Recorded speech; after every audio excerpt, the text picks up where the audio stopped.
Welcome to Autism Knows No Borders.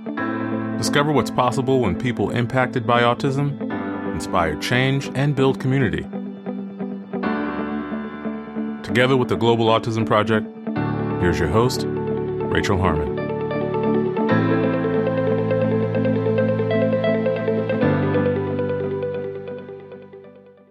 Hello, everyone. Our guest today is Harald Neerland. Harald is the President of Autism Europe, an international association whose main objective is to advance the rights of autistic people and their families and help them improve their quality of life.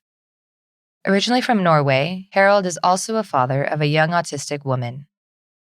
In today's conversation, we discuss Harald's daughter's strengths, interests, and living situation, how Harald assesses her quality of life, the level of awareness and services available in Norway, inclusion versus integration, describing autism based on the level of need rather than diagnostic criteria, Autism Europe's mission, policy work, and research initiatives, why researchers and practitioners need to work together, bringing mental and somatic health to the forefront of the political discussion, and objectives Harald wants to complete before the end of his term. In this episode, discover what's possible when you share the end goal. To learn more about Harald and his work, please visit our show notes at autismknowsnoborders.com. We appreciate your time. If you enjoy this podcast and you'd like to support our mission, please take just a few seconds to share it with one person who you think will find value in it too. You can also follow us on Instagram at Autism Podcast, subscribe to our YouTube channel, Global Autism Project, and join our online community on Mighty Networks at community.globalautismproject.org. And now I present you Harald Neerland. Hello, Harald. Welcome to Autism Knows No Borders. Thank you for joining us today. You're welcome. Could you please briefly introduce yourself? The key salient point is probably the fact that I'm a father to a young woman. She's 25 years old with infantile autism. Apart from that, I'm a past president of the Autism Society of Norway. I'm also the current president of Autism Europe. And I've been involved with autism, I guess, for as long as my daughter has been alive. So that's 25 years now in various roles, I guess. Been part of some advisory groups for the health and social affairs departments in the government of Norway. And I guess that's the gist of most of it, actually. Okay, great. So let's talk about your daughter. What are some of her interests and her strengths? Well, her biggest strength is actually the fact that she proves me wrong every time she does anything. She's really into How to Train Your Dragon, the animated movies. Mm-hmm. So her apartment has a lot of stuffed animals from that and a lot of toys from that and a lot of movie posters from that. So I think that's her special interest. Anything else, she's really into, well, she needs a lot of physical activities to feel good. If we don't make her physically active, she basically gets antsy and becomes a little bit more difficult to handle. I see. Okay. And you mentioned her apartment. Does she live alone? She lives alone with individual, basically what it is something we call a BPA. It's a personal assistance system where she directs the activities, but she has support 24/7. She goes to a day center during the day, but when she's in the apartment, she has one-on-one all the time.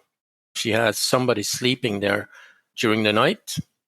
So there's always somebody there. And that is a service that the local authorities provide. Oh, They actually pay for the assistants' salaries, whereas we organize the staffing and the scheduling and everything in the apartment is organized by the family. okay. It's a system that has been available for people with cognitive disabilities for about 4, maybe 5 years in Norway. Okay. That sort of, from her perspective, it's a brilliant thing. Mm-hmm. From the parents' perspective, there is a fair amount of work associated with administrating the system. So the experience, I guess, is a little bit different from where you're standing on whether you're looking at it from her point of view or you're looking at it from our point of view. I see. But generally, I would say it's a good system. Maybe not something I would recommend for everybody, but in our case, it works really well. Okay. Yeah, that's great. So she has a lot of autonomy in the sense of being able to make decisions at home. Yeah, it's actually one of the key challenges when it comes to staffing, and that is to make people understand that she's actually the one that makes the decisions. Oh, so people have a hard time with that? Well, no, not necessarily, but I guess it comes from the fact that the people that are supporting her are typically health professionals, and they have a sort of ingrown attitude of protecting. So they see dangers where it may not be dangers. The concept of she should be able to try out whatever she wants to try out. If she gets hurt in the process, well, that's sort of what everybody else does. It's normal to screw up and get hurt when you try something. So in our minds, we shouldn't remove that experience from her. Mm-hmm. Yeah, that makes sense. I think one of the key elements for us is the fact that she's making the decisions and she gets to choose what she wants to do. She's minimal verbal, so there is a challenge in actually understanding what she wants to do all the time. But generally, when you get to know her, it's fairly simple to understand what she wants to do, whether she wants more food or whether she wants to go for a walk or if she wants to be on her own for a while, because she can always go to her own room and close the door, and she doesn't want anybody in there. Yeah. And if you're visiting, she will tell you when she has had enough and you should leave. Mm-hmm. So it is a bit of learning her language, I guess, more than going into it saying that she can't speak. Right. Does she use an AAC? No. Okay. It's her sister says that for somebody without language, she sure talks a lot. So she uses her entire body. She uses her facial expressions. She leads you by the hand, and she puts together 2 or 3 word sentences that indicates what she wants. Mm-hmm. And particularly when it comes to the planning, she's very involved in her planning for her days and her weeks. She basically points out what she wants to do in specific days. And it's up to us to say, okay, well, Using like a picture board or? no, actually, she just she goes and points to. She has a calendar on her Okay. wall. She goes to the calendar and points to the date and says where she wants to go. If she wants to go to a nearby town, or if she wants to go shopping, or if she wants to go for a train ride, things like that. Mm. The problem we have is that it isn't necessarily always feasible to do what she wants. So there's the ensuing discussion is an interesting experience. She doesn't necessarily give in easy, put it that way. Right. Okay. So you said this is something that is provided by or funded by the government. Yeah. Okay. And it's available to her for an unlimited number of years? Yeah. That's great. Essentially, the legislation in Norway says that the local authority has to provide, the statement is, roof over your head. That says nothing about quality or anything like that. But it's a fact that the local authorities don't have sufficient housing for everybody with disabilities. So they basically like it if you come up with your own solution. So what we did was we bought her her apartment. Essentially what we did was give her an interest-free loan to buy the apartment, and then she pays us back in monthly installments based on what she can afford from her pension, keeping in mind that she needs money to pay for all the utilities, the internet, and all the other sort of normal expenses, and still be able to put away money. All of that is taken into account when we set up the deal. Mm-hmm. And what does she do at her day program? Not much in terms of work. It's activities like going for hikes, being active in the gym, listening to music, doing small little crafts projects, things like that. Okay. Generally making sure that she's active throughout the day. And obviously there's times when she gets too tired and has to rest and stuff like that. But generally she is fairly active. They got one day a week where she goes horseback riding. There's a small little pool there that she can go swimming in if she wants to. And I think that is actually the key word, wants to. Right. It all centers around what she wants. If you were to ask her if she's happy or what she thinks of her quality of life, how do you think she would respond? I think she would say that she's happy. I think she would say that she's got a good quality of life. It's very difficult to assess that. Yeah. Insofar as she wouldn't put words to it. But you can see it in her general disposition. She's happy. She's laughing. She's actually known as the happy one in our day activity center. So that's as good an indication as you could actually get from a parent's point of view. Right. Well, that's great. But one should mention also that we are quite lucky insofar that the local authorities has a fairly good understanding of autism. And therefore understand what type of services she needs and understands what we as parents is trying to achieve. Mm-hmm.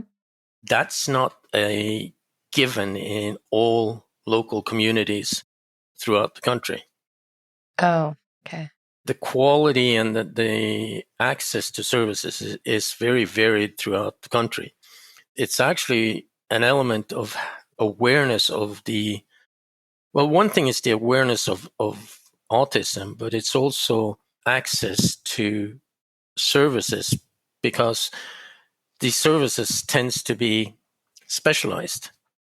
And therefore, in smaller communities, they don't necessarily have those services or that knowledge, which again sort of is seen in some interesting ways. You will find that the prevalence of autism varies throughout the country. So it's not a uniform way of looking at it. And that's basically because in smaller communities, they don't have the ability to do the diagnostics and actually set a diagnose. That tends to be more easily done in the larger centers. So unfortunately, the services are very varied throughout the country. Mm-hmm. So in some of these communities, I guess in the more rural areas, you would say, Yep. what is their understanding of autism? Do they think that it's, what do they think it is? I think when it comes to awareness, it's a multifaceted question, really. People are aware of the fact that there's a diagnosis called autism, but where the awareness is not existing is what constitutes a good service. How do you approach helping somebody with autism? How do you set up services that are high quality for people with autism? There's almost what I would call a Rain Man syndrome. Sometimes that the concept of every person with autism is savant, which everybody knows that it's not true. But it's also the element that for people with good verbal skills, good communication skills, there's an attitude to say, well, you can speak, you're doing well in school, you don't really need any help. And not actually understanding that even with those skills, you need help. So that's an element that is very difficult to get across, particularly when it comes to the school situation. Yeah. And I think there's the other side too, where people who are non-speaking are automatically put in this category of not being intelligent, and then maybe not given opportunities to actually learn something. I think that's sort of when we started out. I said that her special skills is to prove me wrong all the time. Yeah. Because for somebody who doesn't use the verbal language, she is bilingual, probably trilingual, and has, again, rudimentary understanding of a couple of more languages. So to say that just because you don't speak, you can't learn is just a fallacy. Yeah, definitely. So, Harold, would you say that there's a significant parent network in your community? There is first of all, there's an autism society in Norway. Currently, we're about 8,500 members. Oh, wow. So in that sense, yes, there is a strong community. Mm-hmm. But again, Norway tends to be, or not just tends to be, Norway is long on country and short on people. So there's areas that you might be the only person with autism in a day's travel. Wow. But the fact that the society has so many members indicates that there is a good community in here. Yeah. That's great because, usually when we see change in policies and with government, it comes from the parents who mobilize to actually make the change happen.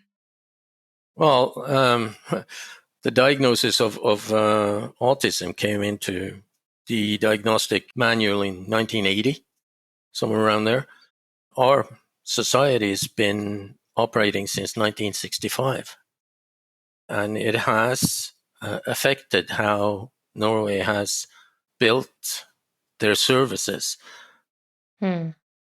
Norway doesn't have a specific autism legislation, but it has a very good disability legislation where the parents is trying to focus and making changes is towards the educational system, the understanding of inclusion versus integration. There's always been a lot of talk about integrating people with autism into the classroom, whereas we're more in favor of including them, not integrating them, because integrating basically means that you're doing it on everybody else's premises and not on the person. And I think that's been the one thing that probably is lacking in the understanding of autism, not just in Norway, but generally. The fact that the approach has to be individual. Mm-hmm. What worked for us, I can tell people what we did. I'm not sure if I want to recommend it because it has put a lot of stress on the family. It was worth it in hindsight, but then again, we're what we would call resourceful family to university educated parents, and we're used to thinking outside the box and try different things. If you don't have that background, you might find it to be a lot more stressful to try what we have tried. And also, the element of trying means that you have to evaluate how things are doing and stop when you see that there isn't any effect of it. And then there's the question of what are you actually trying to achieve? And when our daughter got the diagnosis, she got it when she was about 16 months, 18 months. At that point, we were lucky to meet with some of the best professionals in the field in Norway and on one-on-one and sit and talk to them about what we should do. And that was very useful for us because we learned to, number one, see it from her side and not necessarily from what we wanted. We also learned to plan ahead and actually have a long-term plan. What's her life at the age of 5? What's her life at the age of 12? What's her life at the age of 18? How do we see her life when she moves away from home? And have an idea of where we want to go. And I have to say that it's been a family thing. It's been my wife and me, but it's also been her sister who's been very active in setting those goals and actually challenging each other, saying, is this really important for her or is it important for us? So for our family, it's always been what's good for her, what would she think? Right. And yeah, quite naturally, it's going to end up being a guesswork. But as I said, when you see her smile, that's sort of an indication you're doing something right. Yes. Harald, I want to go back to something you said about inclusion and integration. Could you elaborate more on what you mean by integration is working within other people's premises and inclusion being on what the person needs? Yeah, I guess the best way of describing it is taking a look at a classroom setting. Inclusion means that you're in that classroom when it benefits you. It allows you to leave when the setting doesn't benefit you again and have your training in a different setting. Integration is that you are in that classroom and following the education as everybody else does, arguably with somebody to help you. But we all know that an additional resource in a classroom, doesn't matter how much is dedicated to one person, it's going to end up being helping everybody. So that's a setting where the framework is a traditional classroom setting. Whereas inclusion is, will it benefit me? Will I think this is fun? somebody with infantile autism coming into a classroom with the noise level that could be there is asking for trouble. Whereas including them, for instance, in, say, the music lessons and let them be part of that if they think that's fun. For our daughter, it was the gym where she could run around and be active. Mm-hmm.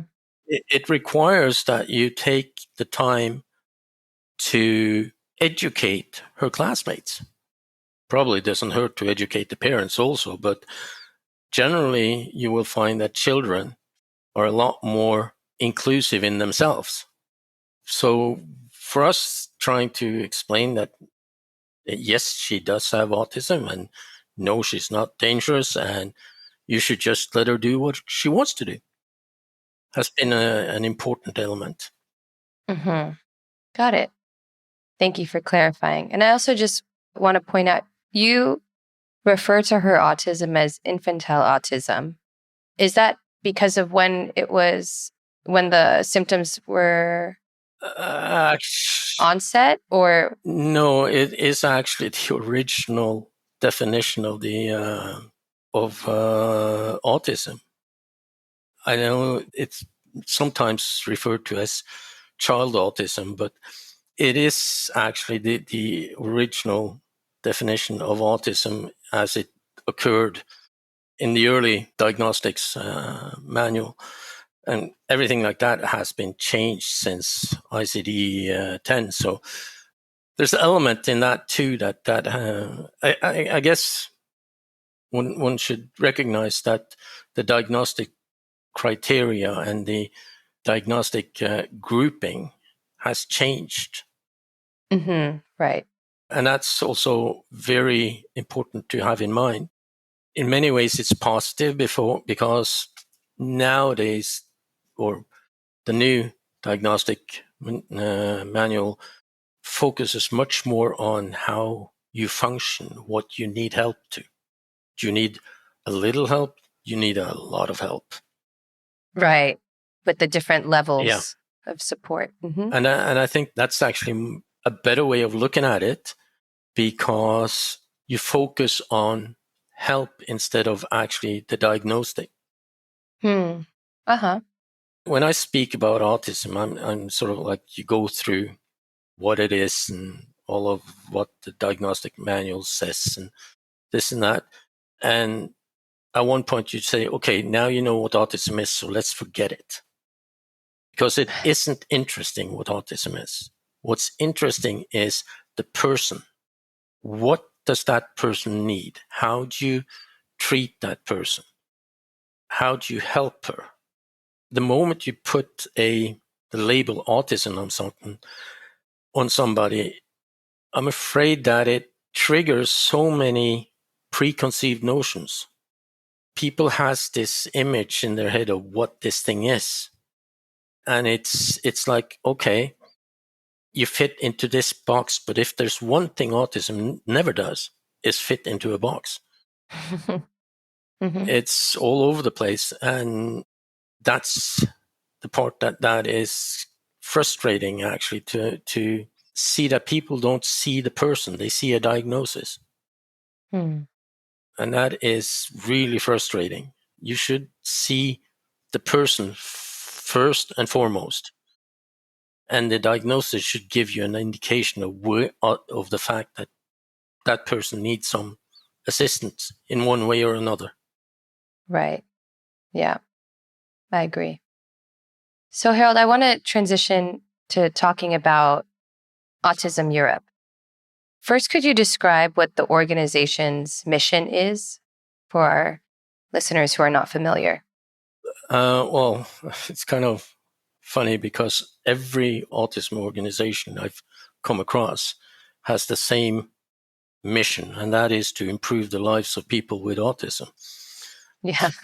So that's the simple answer to your question. On a more serious level, our mission is to spread information on autism, in particular, what's a good practice. what should you think of? And also the fact that Autism Europe is well, it has members in 23 countries in Europe right now, plus a couple of countries outside of Europe also. And that brings into play the cultural aspects of autism. It is sort of like if you're in the rural areas of, say, Romania, and trying to explain to people what autism is and what you should do and how you should approach living with somebody with autism, you might as well come from Pluto. You're from a different planet. They have no way of relating to what you're saying because they don't have the services you talking about. They're having a different cultural setting.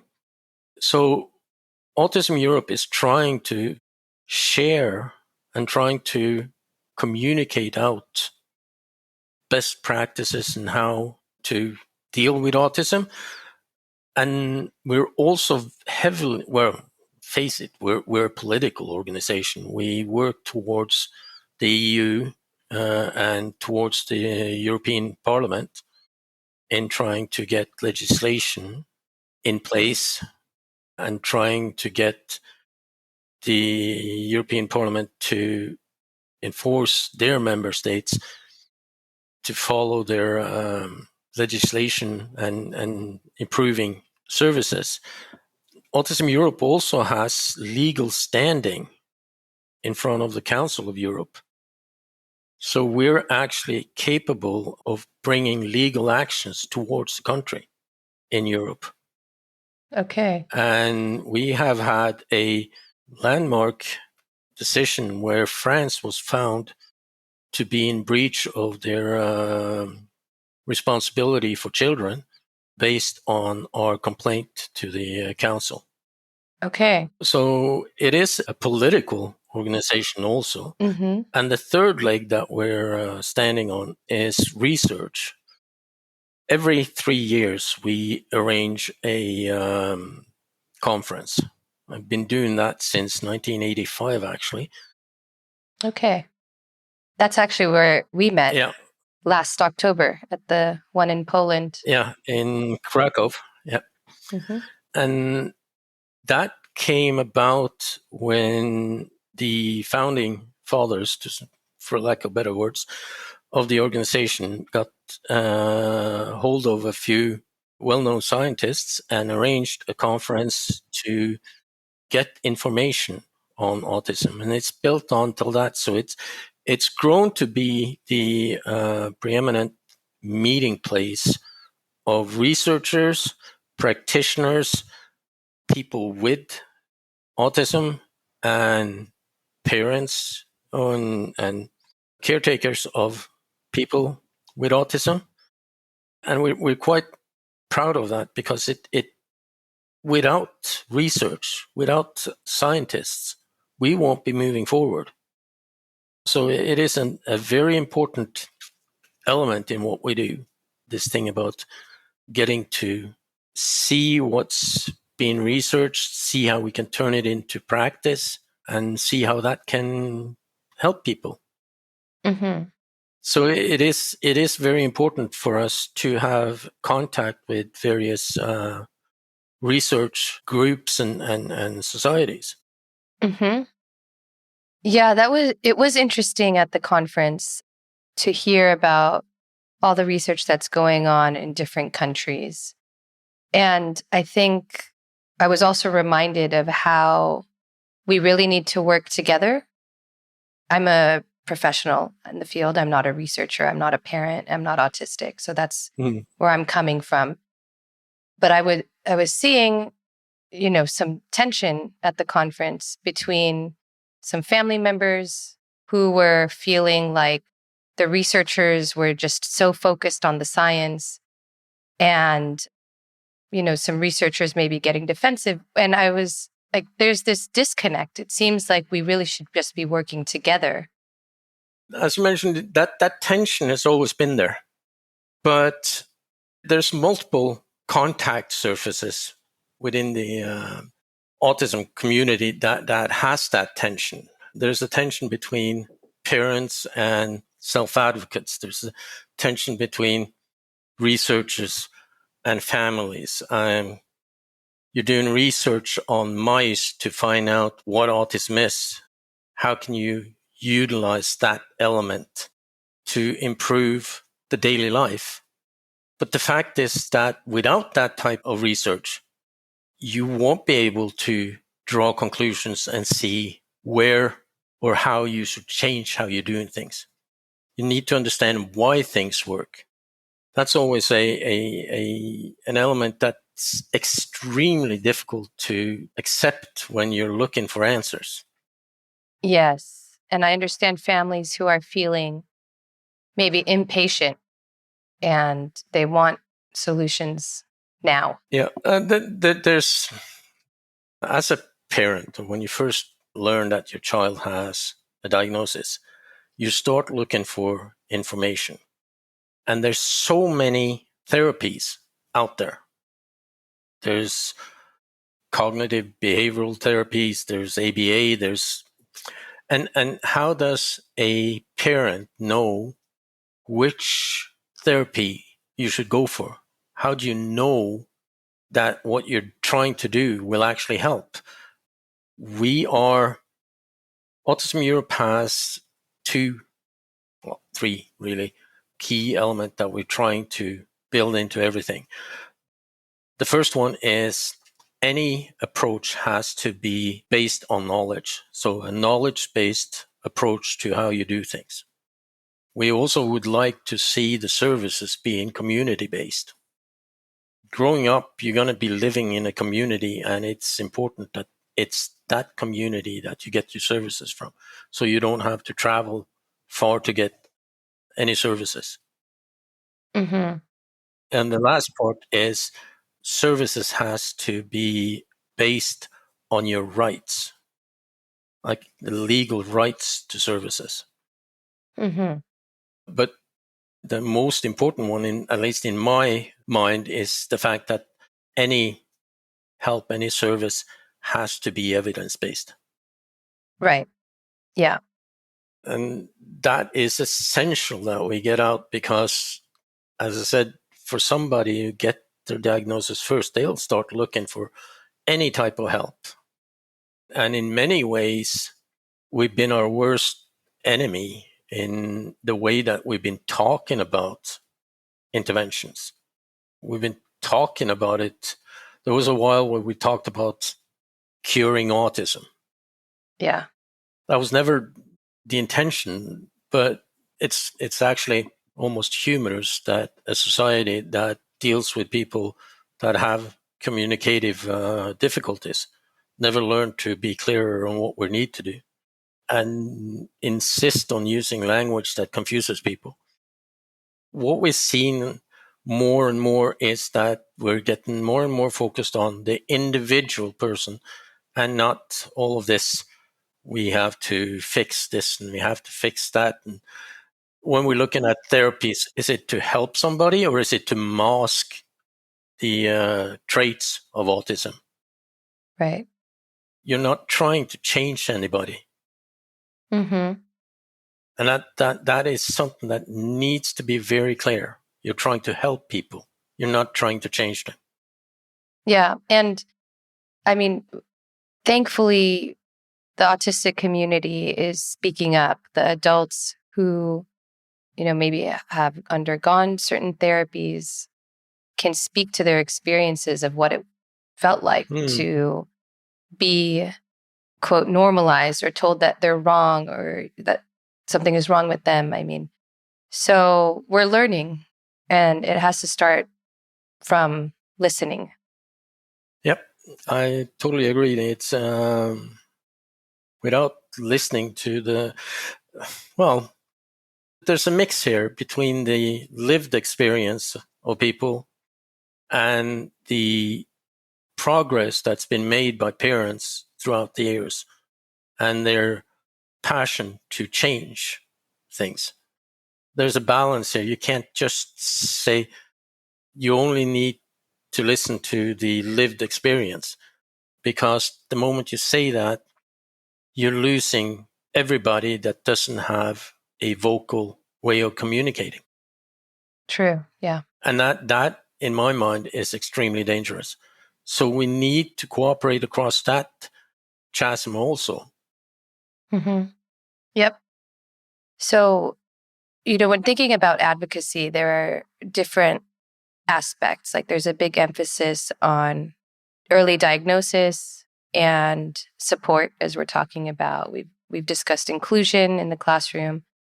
Also, opportunities for employment is a big area of need, and housing, also getting adults set up to live as independently as they can.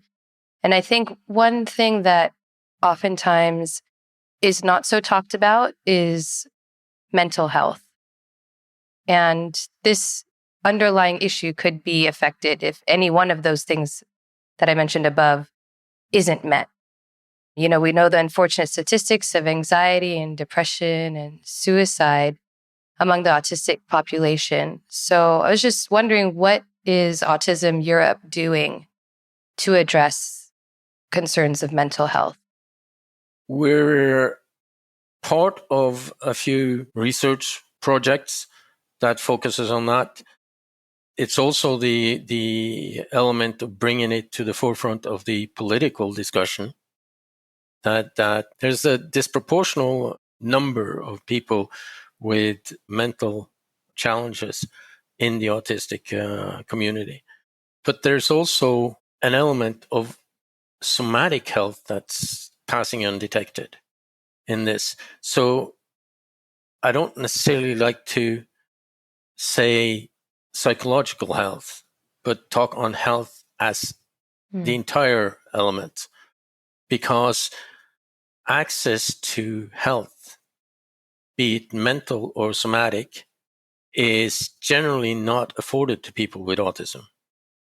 So bringing this into our research element and again, bringing it into the political sphere is extremely important to us. Mm-hmm. Yeah. So if you want to change politics, you need statistics, you need numbers.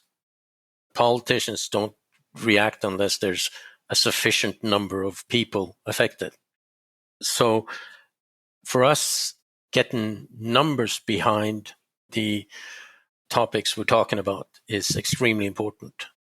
And in doing so, you need to actually get call it a snapshot of what autism is throughout Europe, which countries have autism specific legislation, which ones have a plan for where they're going, things like that. But it's also a key element that no matter how grand your plans are, unless there is a financial willingness to back that plan, it is totally useless. Right. Yes. Unfortunately, money does not grow on trees. Yeah. So when we advocate for change, we also need to make sure that there is financial means to actually do what you're trying to do. And not only that, if we're managing to get things into legislation, there need to be an element that allows people to take somebody to court and say, you're not keeping your part of the deal. And that has repercussions on what you can do. So what we see is that element, the legal element, doesn't necessarily always exist. Right. So unfortunately, there isn't a single answer when we come talking about autism. Whenever you start talking about one aspect, you get blindsided by another aspect of it that you haven't thought of, or that affects what you're doing. Because everything here is interconnected in one way or another. And it's also elements like trying to get decision makers and stakeholders to change how they're doing, but you also need to consider the other end and trying to help parents and people on the spectrum themselves to see that things needs to change how they approach things. Because parents has a tendency to try just about any intervention that's on this planet. And that's without any sort of thoughts of whether it's smart or not. So unfortunately, I don't have easy answers. Yeah, it's very complex, I can imagine. So, as the president, you have a 4-year term, correct? Yeah. Okay. And so you started 2020 and you have basically 2 more years, Yeah. right? A Yeah. little. Okay. And now, what are some of your goals that you would like to see completed or at least just started in some form of progress before the end of your term? The one thing that I went to war with, I almost said, was bridging the gap between self-advocates and parents, trying to show that we need to be one family within the autism spectrum. We can't say this is autism or this is autism, depending on where you're standing. So the part that I'm interested in is trying to get people to understand that it doesn't matter whether you're a self-advocate or if you're a parent advocating for your kids. The challenges with autism are the same. The cardinal symptoms of autism is the same, regardless of your functional level. So therefore, it all comes down to how do you help? And in doing so, we need to recognize the individual aspect. So that's been one of the things that I wanted to do. The other one is I want a closer cooperation between the research communities and the autism community. We need to set an agenda for where research should be. We need to try and see where we can get people with autism into clinical trials. If you look at the pharmaceutical industry, every drug that's been tested and approved has been tested out on white Anglo-Saxon males aged 30 to 35. There's nothing on women. There's nothing on cognitive disabilities. There's just this uniform group that's tested. So how do we know how these drugs works on our population? Again, an element of trying to see where we can set the agenda for research. And I think those two are probably the two most important things that I'm trying to achieve. Yeah. And there's a commonality there where you're trying to bring people together. Yep.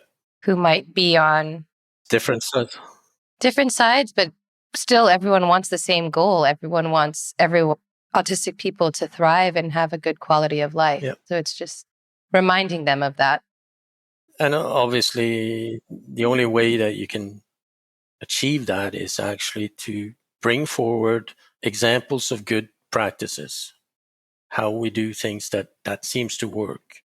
Mm-hmm. And also recognizing in all of this that there is cultural differences in how we approach autism. Yeah. If you ask somebody from Spain what they think about the way the Scandinavians organize things, they would basically say that to them it's a cold way and to deal with things, and that the person with autism must be very lonely in that setting. Whereas we focuses on the ability to control your own life from our culture, and to point out that there isn't necessarily a conflict in that, but you have to understand in which setting you're actually working. Mm-hmm. All right, Harald, I'd like to close with one last question. What advice would you give to other parents out there who maybe they're also in the same stage that you are? They have an autistic young adult child. I almost said, learn to communicate with their language. The best way is, and this is not a mom's way of doing it or a dad's way of doing it, because face it, we all do it in our own individual way, but it needs to take the child into account. And for parents, I think the number one advice would be to learn the language of the child. So that you actually can say, she doesn't like that, or he's very happy with what you're doing now. Because that will allow you to adjust what you're doing. And it will remove, whether it will remove or whether it was just reduce the frustration that the child feels in never being listened to and never being understood. And also, if you manage to do that, you suddenly have an extremely important tool when you're talking to the authorities on how to build services. Because once you can say, this is how she reacts, or this is what he means when he does this. Our daughter used the word to go to the bathroom, both because she needed to go to the bathroom or because she wanted to get out of something, a situation that she didn't like. And you got to learn the tiny nuances in that statement in order to see what's actually important to do. Because you can't run to the bathroom all the time. Something is wrong if that's what she wants to do all the time. Mm-hmm. So yeah, I come back to understanding the child. Okay, great. All right. Well, thank you, Harald. Thank you so much for sharing your story. And I look forward to seeing you again at the next Autism Europe Congress. Yes, Dublin in 25. Okay. Every 3 years, right? Yep. It is. All right. Well, thank you. Thanks for tuning in to Autism Knows No Borders. Autism Europe promotes the exchange of information regarding best practices and lived experiences. As Harald mentioned, all sides need to work together because the end goal is the same: a good quality of life for autistic people and their families. Our global autism community is a great place to connect with like-minded advocates who also have similar goals. Whether you're autistic yourself and want to share your story with others, or a family member hoping to support and empower your loved one, or a professional seeking to hear directly from autistic voices and improve your practice, you can join our online global autism community to collaborate with people from all over the world. Sign up today at community.globalautismproject.org. Let's work together to transform how the world relates to autism. Thanks for listening. Take care. Tune in each week for engaging conversations of how people across the globe are inspiring change and building community. You've been listening to Autism Knows No Borders, brought to you by the Global Autism Project. You can find Rachel's notes for this episode and learn more about today's guests at autismknowsnoborders.com. If you enjoyed this episode, please subscribe to the show on iTunes or wherever you get your podcasts. By doing so, you'll be helping us increase awareness and acceptance of autism around the world.